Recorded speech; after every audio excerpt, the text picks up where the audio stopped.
أعوذ بالله من الشيطان الرجيم بسم الله الرحمن الرحيم والعاديات ضبحا فالموريات قدحا فالمغيرات صبحا فأثرن به نقعا فوسطن به جمعا إن الإنسان لربه لكنود وإنه على ذلك لشهيد وإنه لحب الخير لشديد أفلا يعلم إذا بعثر ما في القبور وحصل ما في الصدور إن ربهم بهم يومئذ لخبير. I want to start by saying that this surah is one of my favorites in the Quran when it comes to exploring the incredible logic of the Quran and the way in which the beautiful, creative way in which Allah sets up an argument. You know, the message of the Quran is very straightforward, very simple. But the power of the Quran is not just in what it says, but in how it says it. And this is a stellar example of how Allah presents an argument. How He sets up the mind of the listener in conveying a message to them in a powerful way. What we're going to learn in this surah, inshallah ta'ala, is the attitude of the human being, the greed of the human being, the carelessness and the heedlessness of the human being, and the things he does on this earth without fear of any consequence. The human being does things on this earth without caring what is going to be the result of this. I'm not going to get caught, so I don't care. Now, وَالْعَادِيَاتِ ضَبْحًا. Allah is taking an oath. And He says, I swear by al-adiyat. The word adiyah, in Arabic, it comes from the word adu, which means to have animosity. But adi, the masculine form, is used for someone who's running in battle against the enemy. You know, in battle, there's one thing you're preparing for the enemy, or your enemies. But when you're actually running towards your enemy, and you know when somebody's running towards the enemy, they don't look left or right, they don't care about anything else. All they care about is, I'm going to kill that guy over there. They're charging towards him. Now that's the form of the word that's been used, وَالْعَادِيَاتِ. I swear by battle horses that are marching forward with animosity. That's what Allah swears by. So Allah is not swearing by horses that are males, He's actually swearing by mares, female horses. Why? Because they used to be faster in battle. The Arabs used to prefer the female horse over the male horse. So already this is not just any car, this is the exotic car. Right? This is the faster one. And it's headed right into battle. This is an action scene from the very beginning. Then Allah adds the ha'al dabha. أقسمه, this is Baydawi rahimahullah. He says, اعلم أن الضبح أصوات أنفاس الخيل إذا عدت. You should know the word dabha at the end is describing, you should know it's describing أنفاس الخيل, the breath, the panting of the horse when it's engaged in aggressive motion. You know when a horse is galloping really fast, you hear that like, that sound you hear? The word for that in Arabic is dabh. Dabh. By using that word, we're learning that this horse is going as fast as it can. It's going as fast as it can. And it's marching forward towards what? An enemy. How do we know there's an enemy ahead? Because of what word? وَالْعَادِيَاتِ. Now we come to the next ayah, فَالْمُورِيَاتِ قَدْحًا. The other thing we learn here about the word, these muriyat, is that as they are running, the word ira, from which muriyat comes, is a description, it's an adjective for these horses. Ira is to cause sparks to fly when you strike something. So Allah is saying these horses are causing fires. These horses are creators of fire as they are galloping. What does that mean? You know the horse is running really fast, and it's got a horseshoe on, which is metal. And it strikes on the rock as it's running. And what happens every time the rock strikes? Sparks are flying. So they're basically creating a fire as they run. It's like that's added intensity to the scene. Right? They're literally blazing a trail behind them. Now, فَالْمُورِيَاتِ. Then is the word qadha. Qadha in Arabic is a violent strike that is very loud. The word qadha implies they're very loud gallops. Every strike is very, very loud and violent. So now this rider who is captured in the image of this surah, the horse was already running fast. It was already panting. And now as he's riding it, he looks down, what does he see? He sees these sparks flying. The scene got even more intense. Just try to picture this scene of these horses. Just a small, adiyat by the way, jam'u qillah. So it's a small bunch of horses, less than 10. So it's a small group of bandits, if you will, very few, and they're marching forward and these sparks are flying. Then he says, فَالْمُغِيرَاتِ صُبْحًا. Then the next scene, مُغِيرات. يغير أهلها على العدو ضبحا أي في وقته. Let's take the meaning one at a time. We'll go to Al-Baydawi rahimahullah. They take their riders right on top of the enemy. Ighara in Arabic means to ambush. That's from the word mughirat. It means to ambush. So we're learning these horses now. First they were marching and galloping forward, but in the next ayah, they've already reached the enemy and it's time to ambush the enemy. So they're at the point of contact. Ighara, to ambush or to attack the enemy or to be right on top of him. And by using that for the horses, what we're learning is the horses delivered the rider, who's the actual ahl of the horse, the actual rider, the owner of the horse. They took him right on top of the enemy. So the enemy is like on the ground, and this guy's with a spear above him, literally hovering over him. And that's the image captured by the word al-mughirat. Now, فَالْمُغِيرَاتِ صُبْحًا. They ambushed the enemy at what time? Subh. The word ighara is used when you go against the enemy, when this band goes against the enemy with the intent to kill. أو أسر أو نهب. Or to attack them secretly, or to rob them and pillage them. Allah attributed ighara as a noun to them. When a noun is used in Arabic, it means whatever you're talking about is known for that quality. So what we're saying then is the horses are known for running really fast.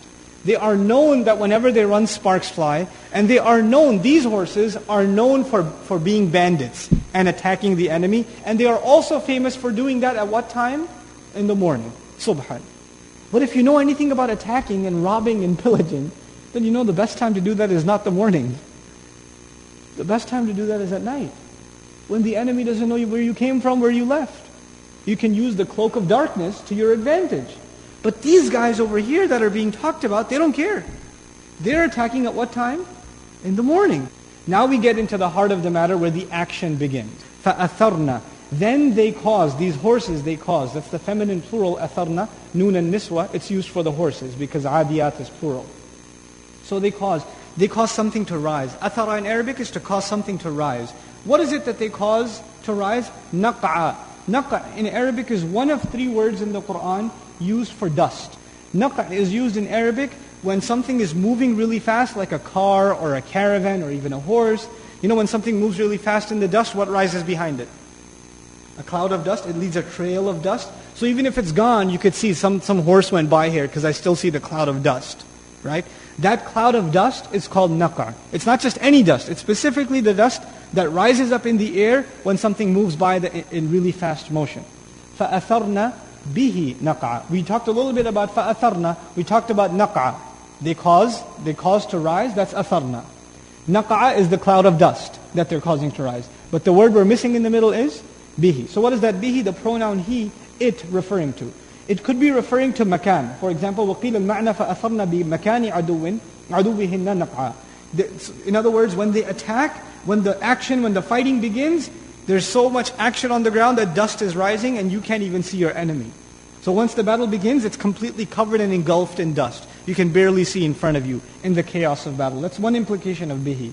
Now we get to the final ayah of the oath. فَوَسَطْنَ بِهِ جَمْعًا. Then they penetrate. Wasat.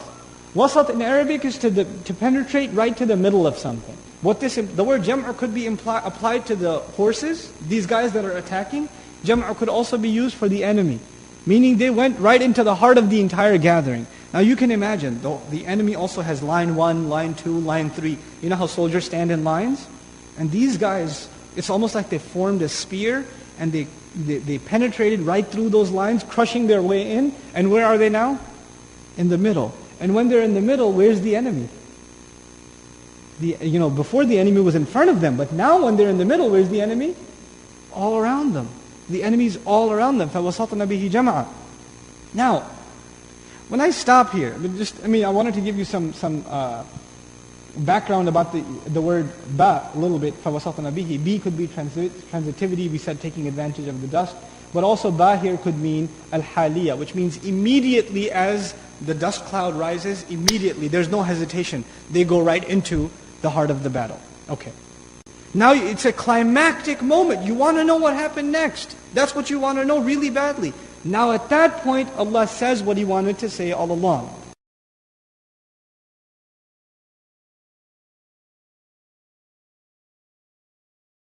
Now it's a climactic moment. You want to know what happened next. That's what you want to know really badly.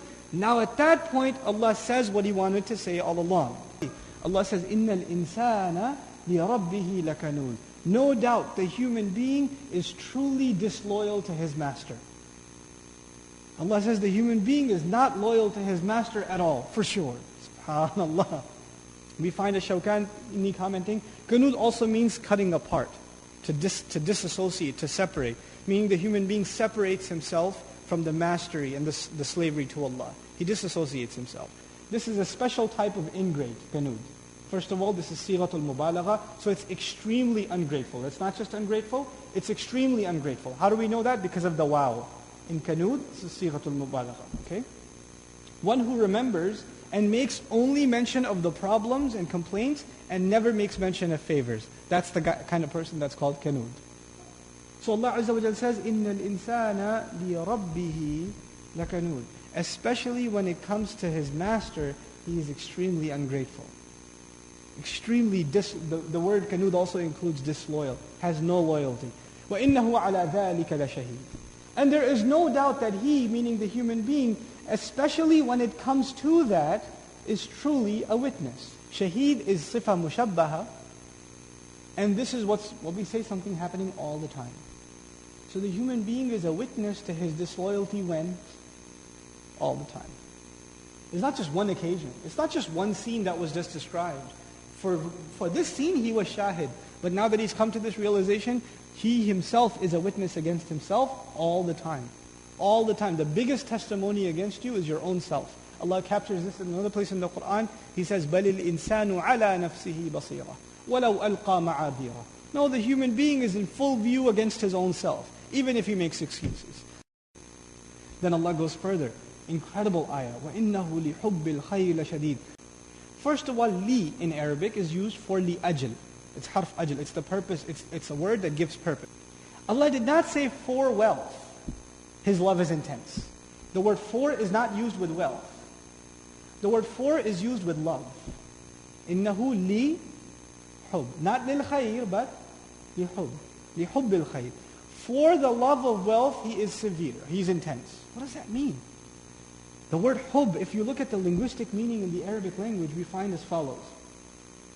The word hub means that it is defined as a perception of something desirable and one engaged in relentless pursuit of it. Hub in Arabic is defined when you see something, you think it's very good for you. And then you do whatever you can to get it. When you're doing that, it is said you love it. So now, the word love of what? In the ayah, love of what? Hubbul khayr. Khayr in Arabic means good. But every mufassir says khayr in this ayah means mal, wealth. So why not say lihubbil mal? Why say what? Lihubbil khayr. Instead of saying the love of wealth. For the love of wealth, he's severe in his love of wealth, and for the sake of it, for the sake of keeping that love alive, he's tough, he's shadeed, and he's unflinching. And shadda in Arabic is to tie a rope also. So he's tied up in it. He's locked in it. But here the word khayr, I want to share with you an incredible comment, which we find by Ibn Zayd, rahimahullah. سَمَّ اللَّهُ الْمَالِ خَيْرًا. Allah named mal, wealth, in this ayah as khayr, as good. وَعَسَىٰ أَن يَكُونَ شَرًّا. And it could be that it's bad.